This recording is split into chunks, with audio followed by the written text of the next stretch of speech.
네, 시청자 여러분 안녕하십니까. 좀 더 정확한 중국 경제 이야기 차이나 이코노미 채널 CC입니다. 오늘도 중국경제금융연구소 전병서 소장님 모시고 말씀 나누도록 하겠습니다. 안녕하십니까 소장님. 안녕하세요. 네, 오늘은 디지털 위안화에 대한 얘기를 해보려고 하는데요. 사실 디지털 위안화에 대해서 저희가 시리즈로 말씀을 많이 드렸는데 최근에 디지털 위안화 더 나아가서 가상화폐 시장에 굉장히 큰 이슈가 있습니다. 뭐 비트코인이 하락하는 뿐만 아니라 중국에서 채굴에 대한 것을 아주 강력하게 규제를 하고 이것도 영향을 미치고 있는데, 그것이 어떻게 보면 중국은 기존에 했던 가상화폐 개념이 아니라 디지털 위안화를 키우고 있기 때문이라는 생각도 들거든요. 이 부분에 대해서 한번 소장님께서 정리를 해주시면 좋을 것 같습니다. 뭐 중국이 세계 공장이라고 그러는데 이거 가상화폐 공장이에요. 따지고 보면 그래서 아주 미치는 거죠. 그래서 뭐 지금 어떤 아이템에서든지 중국이 뒤에 배후에 없는 경우가 없는데, 최근에 가상화폐 특히 비트코인이 이제 한 40% 이상 폭락을 했고, 그러다 살짝 반등을 했죠. 최근 며칠 동안에. 근데 그 반등에 가장 중요한 이 모멘텀을 준 거는 바로 중국이었습니다. 네. 그래서 중국이 가상화폐를 전에는 이제 ICO를 하거나 거래를 못하게 한 것이 이제 2017년 스토리였는데, 2021년에는 채굴을 못하게 막아버려요. 원래 거래소를 없앴잖아요. 그렇죠. 거래소가 없으면 사실 거래를 못하죠. 네, 근데 계속 얘는 채굴을 하고 있었던 건가요? 그렇죠. 그래서 이제 그 중국 같은 경우는 거래소를 없앴더니 이제 싱가포르하고 일본 같은 데로 본사 옮겨가지고 거기서 VPN 통해가지고 이제 거래를 하는 네. 그런 일이 벌어졌고, 그래서 지금 이제 가상화폐를 왜 중국이 그 금지를 했나 하는 문제를 따지기 전에 잠깐 한번 그 비트코인하고 나스닥하고 비교를 해보면요. 네. 지금 나스닥 주가가 조정을 받고 있는데 비트코인이 2017년에 75% 하락했어요. 이 샥을 받아가지고. 네. 그 다음에 이제 금년 들어가지고 아주 보시면 노란 색깔이 비트코인인데 일직선으로 올라갔다가 최근까지 25일까지 마이너스 35% 떨어졌어요. 그래서 이제 한번 샥 받으면 한 70%도 떨어질 수 있다. 그래서 이건 뭐 거의 청룡열차라고 봐야 되는데, 그래서 결국은 이거 이제 어떻게 볼 거냐 하는 문제는 뭐 개미들이 사서 그렇다 이런 게 아니라 그 배경에는 바로 유동성이죠. 그래서 비트코인 가격 왼쪽에 있고 나스닥 이제 오른쪽에 있는데, 둘 다가 그 2020년 들어서 아주 드라마틱하게 올라갑니다. 그런데 비트코인이 더 세게 올라가는데, 네. 그것의 배경은 바로 여기서 봐야 될 것 같아요. 그 M2 놓고 보시면 이게 지금 그 전년 동기 대비로 봐서도 2차 대전 이후로 최대고, 전월비로서도 이게 뭐 최대예요. 그래서 돈을 이렇게 많이 푼 것이 그게 바로 이제 비트코인의 가격에 영향을 미쳤다 이렇게 봐야 되고, 근데 문제는 최근에 왜 떨어졌냐 하는 것에 대해서도 여러 가지 얘기를 할 수 있지만, 뭐 돈나무 누님이 힘을 안 써서 그렇다, 앨런 머스크가 뭐 사기쳤다 이런 얘기도 할 수 있지만, 네. 그 두 분이 또 좀 많이 회자가 됩니다 최근에. 그렇죠. 근데 그것보다는 이 손가락 보면 안 되고 달을 봐야 되는데 네. M2 증가율이 떨어져요. 그래서 이제 이 팔당 댐에 수문에서 물을 잠그기 시작하는 거죠. 그래서 보시면 M2를 좀 가까이 보면 전월 대비 증가율이 이게 툭 떨어졌고요. M2 증가율도 금년 1, 4분기 들어서 이게 툭 떨어지기 시작을 합니다. 네. 그래서 이게 사실은 비트코인 조정의 핵심이라고 봐야 되고, 그리고 이제 시총을 놓고 봐도 뭐 거의 75도 각도로 올라가다가 최근에 툭 떨어진 것은 바로 유동성의 이제 축소, 여기에 영향을 미쳤다 이렇게 볼 수가 있고요. 그리고 또 하나 재미난 것은, 이게 지난번에 우리가 반도체 얘기를 했지만 비트코인은 이제 컴퓨터 돌려가지고 계산해가지고 알고리즘에서 코인을 뽑잖아요. 네. 그러다 보니까 아이러니하게도 이 최첨단 7나노 뭐 이 공정에 들어가는 반도체 기술이 이 비트코인 채굴하는 컴퓨터의 칩에 들어가요. 그래서 지금 전 세계적인 칩 부족에 네. 이 비트코인 채굴기가 영향을 좀 미쳤어요. 알게 모르게 그랬군요. 그렇죠. 네. 그래서 이것도 사실은 이제 정책 당국이나 산업계 입장에서는 굉장히 기분이 나쁘죠. 네. 그래서 그러나 어쨌거나 이것이 첨단 기술에 영향을 미친 건 맞는데, 그래서 최근에 이제 이런 그 비트코인 가격이 살짝 이렇게 뭐 급등했다가 지금 보시면 이제 뭐 비트코인 얘기만 하지만 도치코인 얘기하면 시가총액 전체로 보면 비트코인이 가장 대세고 나머지는 아주 마이너해요. 기축통화라고 하죠. 그렇죠. 코인의 기축통화. 근데 놓고 보면 이제 이 누가 비트코인을 만드냐 광산을 놓고 보면 지도에서 딱 요 노란 색깔 지도고 색깔이 짙을수록 이제 많이 채굴 하는데요. 네. 그래서 유럽, 아시아, 이제 북아메리카인데 그 중에서 중국이 65% 차지합니다. 그 중국, 미국, 러시아 위주네요. 그렇죠. 네. 그래서 지금 비트코인 가격이 이제 최근에 폭락을 하다가 살짝 반등을 하는데 보시면은 전 세계에서 중국이 65%, 미국이 7%, 러시아가 7%, 카자흐스탄이 6%, 네. 뭐 이런 식, 이란 4% 이런 식인데 네. 그래서 러시아, 카자흐스탄, 뭐 이란 이런 데는 전기세가 싸가지고 그런 거죠. 그래서 이거 채굴하는데 뭐 그 24시간 365일 돌리니까 뭐 농담으로 그런 얘기를 하지만 한 개 주에서 가장 전기를 많이 쓰는 이제 공장이 어디냐고 그랬더니 비트코인 채굴 공장이라고. 네. 그래서 65%를 커버하는 여기에서 이제 류허 부총리가 그 최근에 발표를 합니다. 2021년부터 채굴하는 놈 이거 다 조사하겠다. 그리고 채굴하려면 이제 땅 부지가 있어야 되고 거기에 이제 공장을 지어야 되는 거죠. 근데 땅 빌려주는 놈 처벌하겠다.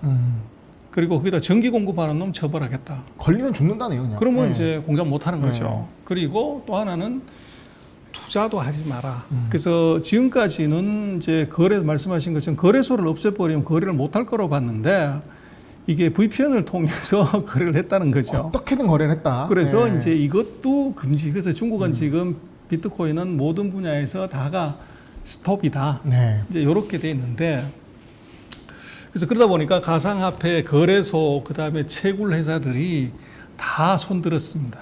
중국에서 서비스 안 하겠다. 채굴 안 하겠다. 그래서 보면은 이제 어디서 많이 캐냐 보면 중국이 아까 말씀 65% 중에서 신장이 35%, 스촨이 9.6%, 내이몽구가 이 8%, 윈난. 그래서 완전 깡시골에서 이게 다 채굴을 해요. 네. 그래서 이게 오른쪽 그림 잠깐 보면 아, 윈난이 이게 이제 쿤민가는 그래서 오지 중에 오지죠. 거기 이제 수력 발전소가 있는데 거기 아무것도 없는데 그 옆에 파란 건물 보이죠. 네. 그게 채굴장입니다. 와. 그 전기를 365일 24시간 안정적으로 공급받아야 되니까. 그 전기를 빨대 꼽아서 쓰는 거예요. 그래서 이게 뭐 말이 되냐 그러는데 이게 지금 현실이고 그러다 보니까 이게 전기를 워낙 많이 쓰니까 이제 전력 난도 지금 생긴 거죠. 네. 아, 발전소 바로 옆에. 그렇죠. 그러니까 뭐 거래소 바로 옆에 서버를 두고 트레이딩하는 뭐 HFT를 생각나게 하네요. 네. 그래서 지금 이제 전기를 얼마나 많이 쓰냐 보면 중국이 전기 제일 많이 쓰고 지금 비트코인 채굴을 하는 이 전기를 다 합치면 스웨덴 한 나라가 전체가 쓰는 전기보다 더 많이 써요 지금 네. 전 세계적으로. 네. 그래서 이제 이번에 중국은 이제 첫 번째 이 가상화폐 채굴하는 것 금지. 그 다음에 그 가상화폐 채굴하는데 전기 공급하면 국가전력법 위반 네. 구속시켜버려요. 그다음에 땅을 임대하면 이것도 법 위반으로 처벌하게 되고 네.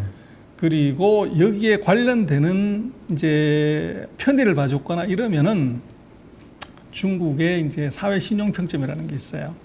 이 평점이 낮으면 이제 지하철도 못 하고 비행기 수속도 안 되고 뭐 이런 것도 못 하게끔 그걸 만들었어요. 그래서 이거 하지 말라는 거죠. 네.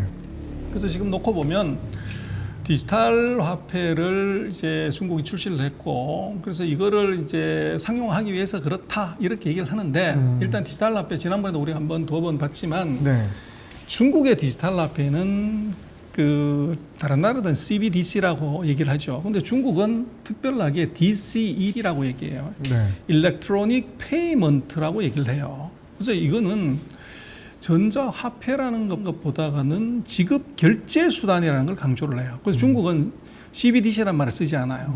그래서 이제 우리는 그 별 관심 없이 그냥 중앙은행이 발행한 화폐라는데 이게 다르다는 거예요. 네. 그래서 이게 지금 다른데 중국은 이거 디지털 위안화를 시범 사업을 했는데요. 지금 5군데, 4군데에서 청도, 북경, 소주, 심천에서 했는데 그래서 이게 우리나라에서는 뭐 시시때때로 이 회사들이 이 지역에서 했을 때마다 디지털 위안화 국제화, 뭐 달러 패권에 도전하는 무슨 뭐 중국 이렇게 막 쓰지만 그것 좀 안을 자세히 보고 얘기해야 됩니다. 그래서 그게 얼마를 했냐 그러면요. 제일 많이 푼 돈이 4천만 위안이에요. 그리고 가장 많이 이제 그 200원씩 나눠준 거거든요. 그래서 제일 많이 나눠준 데가 16,000가구한테, 16,000명한테 나눠준 게 제일 많고, 대부분 3,000명, 10,000명, 11,000명 정도한테 나눠준 거예요. 그래서 아주 조금 테스트를 그냥 해본 거고, 그러고 이제 주로 어디에 썼냐 그러면, 첫 번째는 신청 같은 경우에는 이제 공산은행 내부 공산당원들 당비 내는데 한번 써봐라. 이제 그렇게 테스트를 하고, 그 다음에 이제 그 수조 같은 경우는 자동차 파킹할 때 그 파킹 비용으로 좀 내봐라. 뭐 요런 정도로 써본 거고, 이 대량으로 쓸 수 있는 게 아니에요. 네. 그래서 요거는 이제 중국으로서는 그냥 테스트 한번 해본 것이고. 이벤트성으로. 그렇죠. 그렇게 왔고, 지금 여러 군데서 지금 이제 거의 매달 이 지역별로 사용은 해봐요.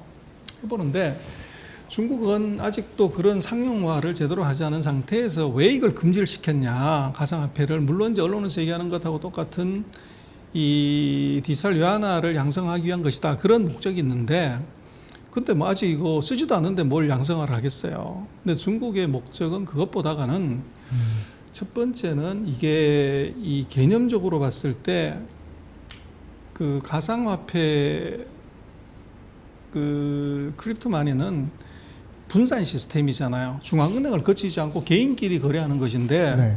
지금 중국이 하려고 하는 가상화폐는 반드시 중앙은행이 통제하는 화폐여야 돼요. 그래야 네. 공산당이 통제할 수 있으니까. 근데 이거 가상화폐는 거기에 정면으로 위반되는 거죠. 네. 그래서 이건 국가 정책상 이것은 허용할 수 없다, 이게 하나 있고, 그건 이제 원칙상 그런데, 두 번째로 중요한 건 부패 자금이에요. 그래서 지금 가상화폐를 내가 VPN을 통해 가지고 사고 내 핸드폰에 가상 지갑에 넣어가지고 이걸 언제든지 내가 중국에서 김 부장님 전자지갑으로 송금을 해버려줬단 말이야. 그럼 돈이 계속 빠지는 거죠. 그래서 그런 것. 그 다음에 이제 중국은 최근에 보면은 그 탄소 중립, 이걸 아까 말씀을 드렸지만 이게 전기를 워낙 많이 쓰기 때문에 네. 이게 탄소 중립을 한다고 하는데 아무 생산성이 없는 이 전기가 산업에 가는 것이 아니라 이게 컴퓨터 돌리는데 그것도 그냥 알고리즘 계산하는 데 들어간다는 것은 이건 자원 낭비라고 하는 거죠. 그래서 그런 한 3가지가 더 뒤편에 있었다. 네. 그래서 이제 결국은 이제 가상화폐를 그 중국이 막는 이유는 익명성, 무국적, 무신용, 보안 불안정성 하는 4가지 특성에 이기에 본질이 있어요. 그래서 중국 정부는 지금 이 가상화폐를 맨 먼저 쓰는 건 부정부패 단속이에요. 네. 그래서 이걸 쓰게 되면 돈을 어디서 누가 썼는지 이거 다 알 수 있고, 부패 자금 은닉하는 거 다 잡아낼 수 있는 거죠. 그리고 이제 중국의 이 가상화폐 그 디지털 위안화는 이것은 반드시 은행을 통해서 지급이 돼요. 그러다 보니까 계좌가 있어야 되는 것이고, 그러다 보면 이거 그 계좌에서 자금이 이동하는 것을 실시간으로 다 체크할 수 있는 거죠. 그래서 이것의 목적은 사실은 이 부정부패 단속이 첫 번째, 그다음 해외로 자금 유출 요거 막으려고 하는 것이 두 번째, 그리고 조금 더 길게 들어가면 화폐 이 유통 비용을 절감시키는 거, 네. 그리고 더 길게 봤을 때 이제 위안화 국제 문제 걸리는데 이것은 아주 요원하고요. 이 3가지가 먼저인데, 문제는 지금 가상화폐 같은 경우는 그 3가지 문제를 이거를 정면으로 위반하는 것이기 때문에 이걸 막아버리는 거죠. 용인할 수 없다. 그렇죠. 네. 그리고 이제 뭐 중요한 것은 중국 같은 경우는 지금 자금들을 주식시장으로 몰아가지고 기업들이 자금을 되게 쓰게끔 그렇게 만들고 싶어 해요. 네.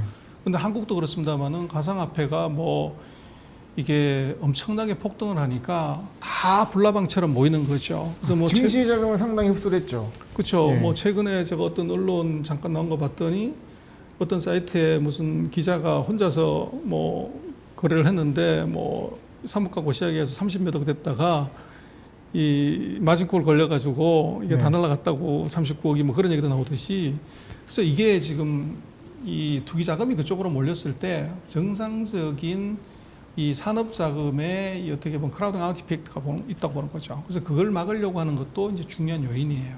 근데 어쨌거나 지금 전 세계 모든 나라들이 보면 이 가상화폐에 대해서 그 지금 이제 이 우는 표정을 한 것은 금지고요. 노란 쪽은 이제 중성이고 녹색은 뭐 적극적으로 하겠다고 하는데 거의 모든 나라가 화폐로서 이건 어느 나라도 인정하지 않습니다. 그래서 이것은 이제 샌드위치 이펙트, 국가만이 프린터로 돈 찍어가지고 그걸 뿌리면은 그 차액을 종이값하고 액면가하고 차액을 국가가 다 그걸 노리는데 이 가상화폐가 등장하게 되면 그걸 포기해야 되는 거죠. 그래서 어떤 국가도 가상화폐에 대해서 긍정적이지 않은 건 바로 이것 때문인 거죠. 그래서 자기가 발행하겠다는 게 그게 이제 예를 들면 중국 같은 경우에 가장 먼저 시작을 한 거고, 그래서 결국은 이제 이 가상화폐 문제에 대해서는 여러 가지가 있지만 어떤 상품이든 서비스든 정부하고 맞서지 말라는 거죠. 그리고 이제 지금 중국이 이미 저 시범을 보였지만 미국도 사실은 마찬가지인 것이 바이든 정부가 출범하면서 바이든의 공약 중에서 보면 두 가지가 그 투자하는 사람이 중요한데, 하나는 법인세를 올리겠다. 네. 21%를 28%로 올리겠다 그러면 가만 앉아갖고 이 법이 시행되면 미국 기업들의 이익은 3분의 1이 날아가야 돼요. 그리고 또 하나가 그 가상화폐 이거 규제하겠다는 것이 바이든의 공약이에요. 그리고 빅테크 규제하겠다는 것도 바이든의 공약이고. 근데 이제 보면은 참 아이러니하게도 중국이 미국보다도 먼저 빅테크 먼저 규제 시작을 했고 가상화폐를 먼저 규제가 들어갔어요. 그러네요. 네. 그래서 이게 이제 좋은 이제 미국으로서는 텍스트북이 될 수도 있을 것 같고. 그래서 어쨌거나 하여간에 이게 지금 최근에 그 가상화폐의 반등은 아이러니하게도 중국이 채굴을 못하게 하는 바람에 공급이 줄어든다는 것, 그것 때문에 살짝 반등을 한 거고, 문제는 정부가 나서서 스톱을 시키면 이것이 물론 이제 가상화폐를 투자한 분들에 있어서는 뭐 여러 가지 생각을 할 수 있지만 이 증시에서 철칙처럼 나서는 정부에 맞서지 말라고 하는 것, 이제 이걸 놓고 보면 굉장히 조심스러워야 된다, 그렇게 보여질 것 같아요. 보여질 것 같고, 지금 중국 같은 경우는 이제 가상화폐를 테스트를 하지만 이것은 그 내년에 베이징 올림픽 때 그때 그 제한된 지역에서 아마 거래는 완전히 가상화폐로 해서 테스트베드를 만들려고 할 거예요.